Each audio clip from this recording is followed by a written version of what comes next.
And reconstruction of the lip, and उसमें squamous cell carcinoma का portion कम है, reconstruction का पोर्शन ज्यादा है, और उसमें रेडियल फोरआर्म यूज होता है लिप की रिकंस्ट्रक्शन में. सो आई थॉट कि why not we should do the radial forearm free flap before that. ठीक है.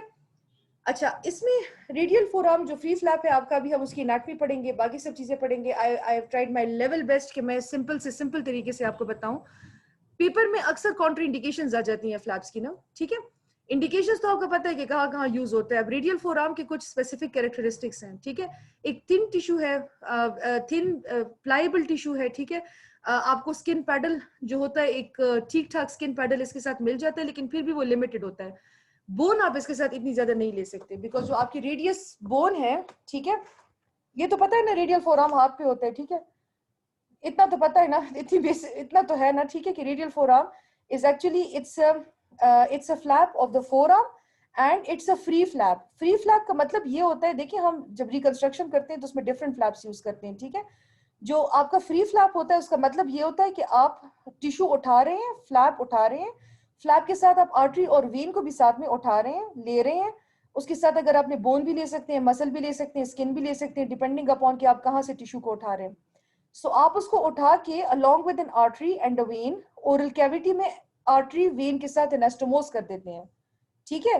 मतलब आपने रेडियल फोरआर्म को उठाया और आपने ओरल कैविटी में ले जाके लोकल आर्टरी और वेन के साथ उसका कनेक्शन कर दिया. ठीक है. So this radial forearm will become a part of your oral cavity. This is the concept behind it. Microvascular surgery is, there is a chapter that is given in Brennan. बहुत आसान chapter है, बहुत बहुत अच्छा दिया हुआ है उसमें. वहां से वो जरूर आप उसकी सारी रिक्वायरमेंट्स और सारी चीजों को कर लें. ठीक है. सो contraindications to radial forearm. The first thing is vascular anatomy disruption due to prior surgical procedures or trauma in the area of interest. ये हर एक फ्लैप में आप डाल सकते हैं. देखिए, अगर जिस जगह से आप फ्लैप उठा रहे हैं, अगर उस जगह की वेसल एनाटमी डिस्टर्ब है, ठीक है, आप आर्टरी उठाते हैं और आर्टरी वहां पे क्लॉग्ड है आर्टरी, या आर्टरी जो है वो ठीक नहीं है, या आर्टरी लॉस है, तो क्या फायदा है उस फ्लैप के उठाने का.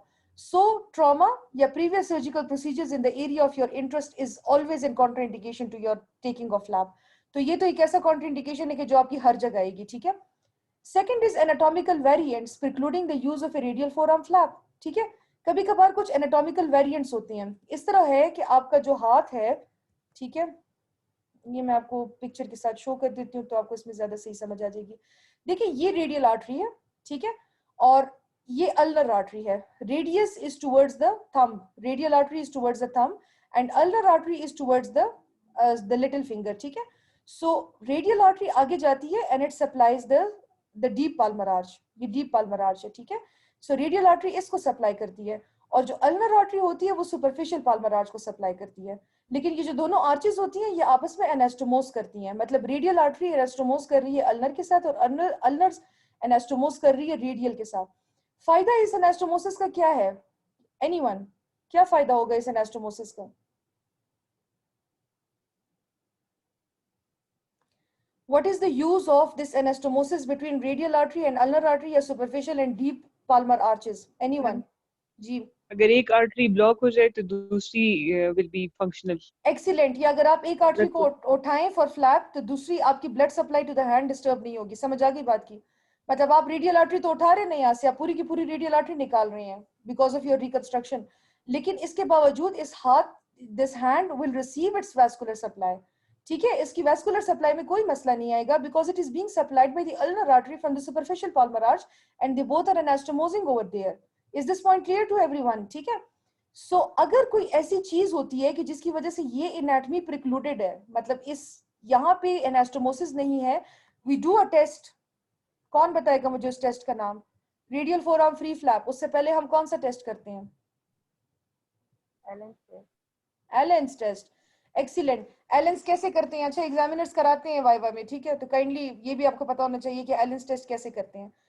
सो एलेंस टेस्ट हम लोग करते हैं preoperatively, and Allen's test हम इसीलिए करते हैं कि हमें पता चले कि इस हैंड की डोमिनेंट सप्लाई रेडियल आर्टरी से तो नहीं आ रही, बिकॉज आप फ्लैप तो उठा रहे हैं, पेशेंट का हाथ साथ में बेकार हो जाएगा. ठीक है. फिर क्या फायदा है उसका? सो एनाटॉमिकल वेरिएंट्स. ठीक है.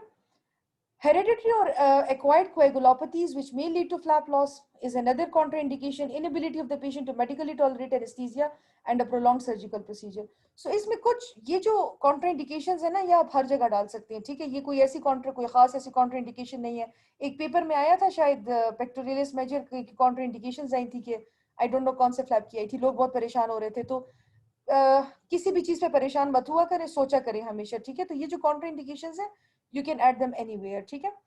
Now coming to anatomy, radial artery 2 to 3 millimeter diameter होता है उसका, and radial artery supplies the deep palmar arch, the ulnar artery supplies the superficial palmar arch. Radial artery जो होती है वो thumb की तरफ होती है, और जो ulnar artery होती है वो लिटिल फिंगर की तरफ होती है, ठीक है? दोनों के दरमियान एनास्टोमोसिस होती है. फिर परफोरेटर्स की बात आती है. कौन बताएगा परफोरेटर्स के बारे में? चलिए लेट्स सी कि आपके कॉन्सेप्ट कितने क्लियर हैं. Perforators, anyone? मैम आर्टरी की ब्रांचेस होती है और वेन की परफोरेटर्स. क्या फायदा होता है परफोरेटर्स का?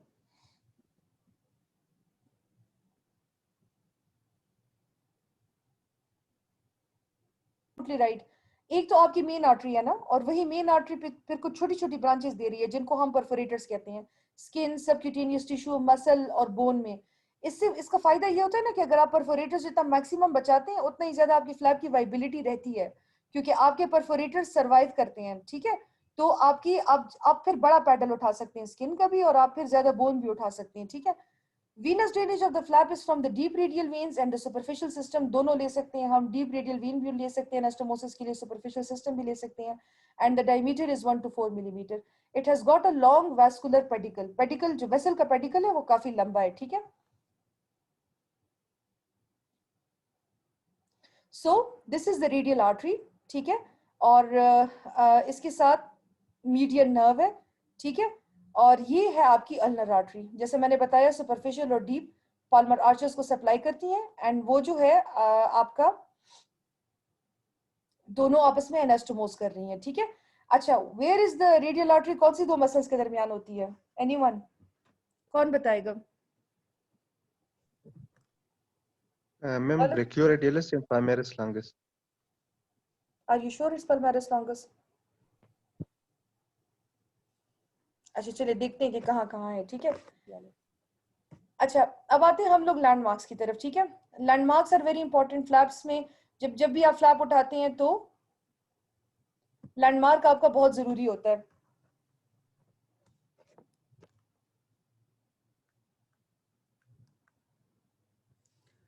Landmarks for radial forearm free flap, ठीक है?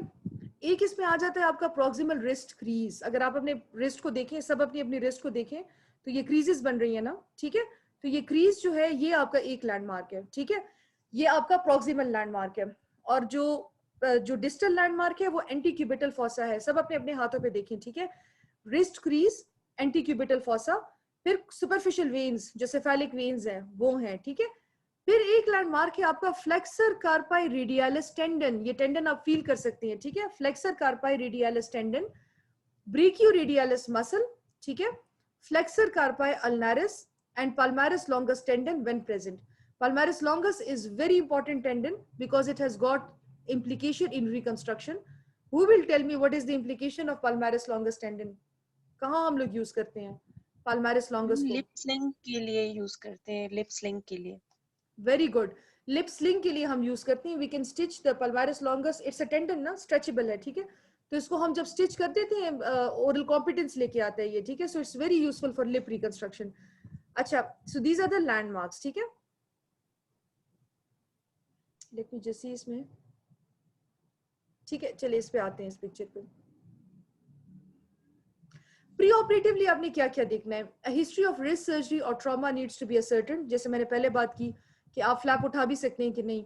एलिन्स टेस्ट आपने करना है, ठीक है? फिर डॉपलर हो गया, कलर डॉपलर हो गया, वो भी आपने करना है. Patient is instructed to not allow IV attempts और venipuncture in the chosen arm. This is also recorded as an order. ये आपने पेशेंट के चार्ट के ऊपर भी रिकॉर्ड करना है, ठीक है?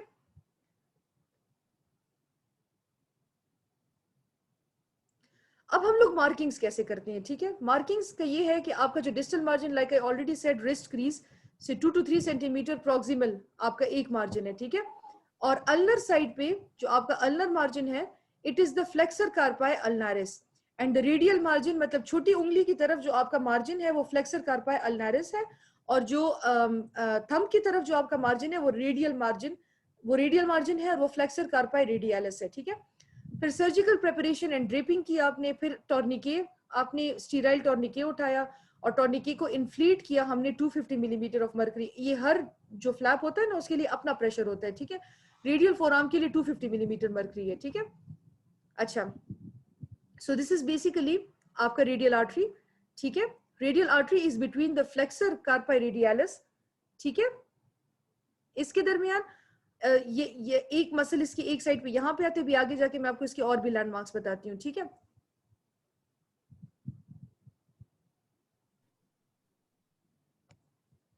Flexor carpi radialis and brachioradialis, इनके दरमियान होती है रेडियल आर्टरी, ठीक है।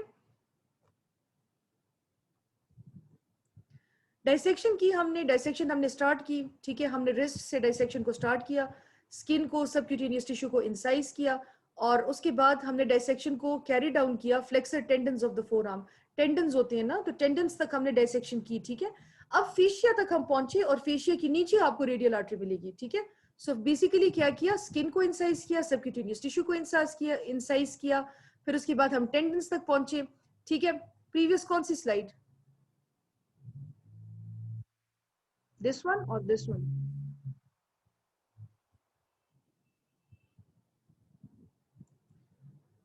सो सब फेशियल प्लेन में जब हम जाएंगे तो हमें सब फेशियल प्लेन में रेडियल आर्टरी मिलेगी, वीने कॉमिटेंस मिलेंगे, और any potentially usable superficial veins अगर आप एनास्टोमोसिस के लिए यूज करना चाहते हैं। Radial artery is located between flexor carpi radialis and the brachioradialis, इन दोनों के दरमियान है। A small section of the kindly keep your mics on mute, okay? A small section of the radial artery and its two venae comitants is exposed. These are ligated and divided. ये देखिए, ये ब्रेकियोरेडियलिस और ये flexor carpi radialis, इसके दरमियान आपको basically radial artery मिलती है। यहाँ से आपने इसको लाइगेट किया, डिवाइड किया, और ये जो फ्लैप है वो आपने उठा लिया। फेशियल पेडिकल जब एक दफा आपको मिल जाता है तो उसके बाद आप कॉर्डली जाते हैं, मतलब ये यहाँ से आपने शुरू की ना डाइसेक्शन, इसको इन्होंने डिस्टल मार्जिन का है, ठीक है। यहाँ से आपने डाइसेक्शन शुरू की रेस्ट से, और अब आप ऊपर की तरफ जा रहे हैं, ठीक है, एंटीक्यूबिटल फॉसा की तरफ जा रहे हैं। यहाँ ये देखिए, ये रेडियल आर्टरी और ये सेफेलिक वेन, अच्छा खासा बड़ा पेडिकल इसका होता है रेडियल आर्टरी का। The peritoneum of the underlying tendons must be maintained. जो टेंडन्स के ऊपर लाइनिंग है तो उसको आपने मेंटेन करना है। पाल्मारिस लॉन्गेस्ट टेंडन को आपने यहाँ पे आइडेंटिफाई, आखिर में आइडेंटिफाई करना है, ठीक है। And care is taken not to damage the superficial sensory branch of the radial nerve during the dissection. Damage may leave neurosensory dysfunction of the dorsal thumb and index finger. So you have to take care of these things. जो भी आपकी nerves हैं उनको आपने maintain करना है, ठीक है। अच्छा, इंटरमस्कुलर सेप्टम होता है between the ब्रेकियोरेडियलिस and the flexor carpi radialis, और इस इंटरमस्कुलर सेप्टम के दरमियान वैस्कुलर पेडिकल होता है। मतलब दो मसल्स है ना, ब्रेकियोरेडियलिस, फ्लेक्सर कार्पाई रेडियलिस, इनके दरमियान में सेप्टम है और उस सेप्टम के अंदर आपका पेडिकल है, ठीक है। The proximal edge of the skin pedal is incised and a VV proximal skin incision is made to a point just distal to the antecubital fossa and connected with the proximal end of the skin pedal. The proximal soft tissue flaps are elevated in the subdermal plane to expose the underlying musculature. अच्छा देखिए, यहाँ से आपने क्या किया ना, यहाँ से आपने वेसल्स को लाइगेट किया, यहाँ से आपने फ्लैप को उठा लिया, यहाँ पे आप आगे जाके आपने डाइसेक्शन की, आपने रेडियल आर्टरी को आइडेंटिफाई किया, आपने साथ में वेन को आइडेंटिफाई किया, ठीक है, जो आप लेना चाहते हैं फॉर एनास्टोमोसिस।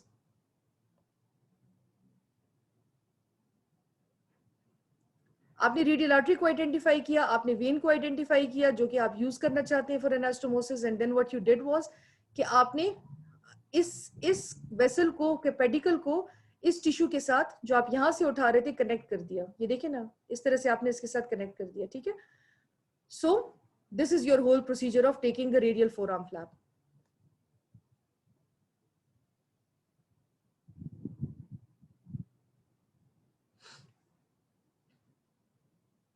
ठीक है, अब इसमें brachioradialis muscle flexor carpi radialis को रिट्रैक्ट किया एंड डाइसेक्शन कंटिन्यू हुई। Multiple perforators are ligated and divided to free up the vascular pedicle. अच्छा, आपका end point of proximal dissection, कहां तक आपने डाइसेक्शन करनी है? रिकरेंट रेडियल आर्टरी जब तक आपको नहीं मिलती, रिकरेंट रेडियल आर्टरी आपको क्यूबिटल फोसा के आसपास होती है, रिकरेंट रेडियल आर्टरी जब आपको वो मिल जाती है दैट इज योर एंड, वहां तक आपने डाइसेक्शन करनी है, ठीक है। Vena comitants frequently are larger or co-join in this region. So this is your end point. अगर आपसे कोई पूछे वाइवा में पूछे, ठीक है, पेपर में तो मुश्किल ही है, and point of proximal dissection क्या है? It's the recurrent radial artery. यहाँ पे आपको देखिए रिकरेंट रेडियल आर्टरी मिलती है. जब ये आपको मिल जाती है तो यहाँ पे आप अपनी डाइसेक्शन को स्टॉप कर लेते हैं. फिर आपने टॉर्निके रिलीज कर दिया एंड फ्लैप को रिपरफ्यूज करना है 15 से 20 मिनट्स तक, ठीक है. Verification of adequate vascular supply to the flap and hand is verified during this time. The proximal pedicle is divided and moved to oral. अभी आपने proximal pedicle को divide नहीं किया, ठीक है, मतलब आपने wrist से तो divide कर लिया है distal end पे, लेकिन proximal end पे वो अभी भी connected है, because you have to verify कि इस flap के अंदर vascular supply है कि नहीं. अगर vascular supply नहीं है, खराब है, तो फिर definitely क्या फायदा होगा उसका, ठीक है. और उसके बाद आप oral cavity पे ले जाए इंसेट के लिए, ठीक है. अब आगे आपका हो गया वूंड बेड रह गया, पीछे फेस रेडियल वो रह गया ना, रेडियल एरिया रह गया. अक्सर स्टूडेंट्स पेपर में ये मिस्टेक करते हैं कि वो चीजों को वो रेडियल फोरआर्म तो उठा लेते हैं, लेकिन बाद में हाथ में जो पीछे डिफेक्ट रहता है ना उसकी रिकंस्ट्रक्शन नहीं करते, ठीक है. उसको आपने इस तरह नहीं छोड़ना, आप हाथ को इस तरह छोड़ सकती हैं without skin and everything.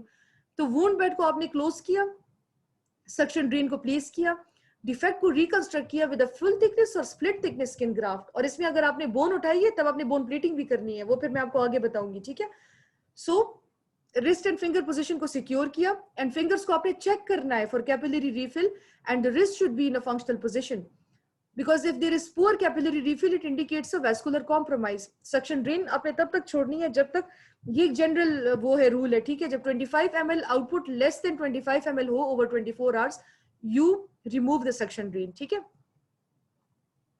And complications, damage to the vascular pedicle, ischemia to hand and digits, skin graft loss, आपने जो ऊपर skin graft लगाया उसका loss हो सकता है, hematoma of the forearm, wound infection, neuroma or neurosensory dysfunction of the hand or digits, wrist stiffness and grip strength decreases and there is loss of range of motion.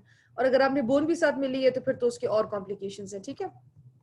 So damage to vascular pedicle, ischemia to hand and digits, skin graft loss, hematoma, wound infection, neuroma, neurosensory dysfunction, wrist stiffness, grip strength decreases, and there is loss of range of motion. Let me just go through this process, this whole procedure again. दोबारा से इसको करते हैं, ठीक है. सबसे पहली बात आती है एनाटमी की. एनाटमी का ये है कि we have got radial artery with a diameter of 2 to 3 millimeter. The vein has a diameter of 1 to 2 millimeter. Radial artery is towards the thumb. Ulnar artery is towards the little finger. And the radial artery supplies the deep palmar arch. This supplies the superficial palmar arch, and they are both anastomost. So that's why we go for Allen test, so that we want to see that if there is collateral supply as well, है कि नहीं है, हम radial artery safely ले सकते हैं कि नहीं ले सकते, ठीक है. What are the landmarks? The landmarks is एक landmark तो आपका proximal wrist crease है, दूसरा आपका antecubital fossa है, फिर superficial veins है, ठीक है. Brachioradialis muscle and flexor carpi radialis tendon, क्योंकि ये इन दोनों के दरमियान radial artery है. फ्लेक्सर कार्पाई रेडियलिस एंड ब्रेकियोरेडियलिस के दरमियान. फ्लेक्सर कार्पाई अल्नारिस इसलिए क्योंकि वो अल्नर साइड पे आपकी डाइसेक्शन का लिमिट है. And the palmaris longest tendon is also a landmark because हम इसको लिप रिकंस्ट्रक्शन में यूटिलाइज कर सकते हैं. प्री ऑपरेटिवली आपने क्या करना है? प्री ऑपरेटिवली आपने कुछ चीजें करनी है, ठीक है. टेक्निक ये है कि आपने मार्किंग्स की सबसे पहले, ठीक है. आपने डिस्टल मार्जिन को देखा, अल्नर मार्जिन को देखा, रेडियल मार्जिन को मार्क किया, surgical preparation and draping, then you go for tourniquet, inflate कर दिया आपने. उसके बाद आपने क्या करना है? उसके बाद आपने अपनी डाइसेक्शन स्टार्ट करनी है.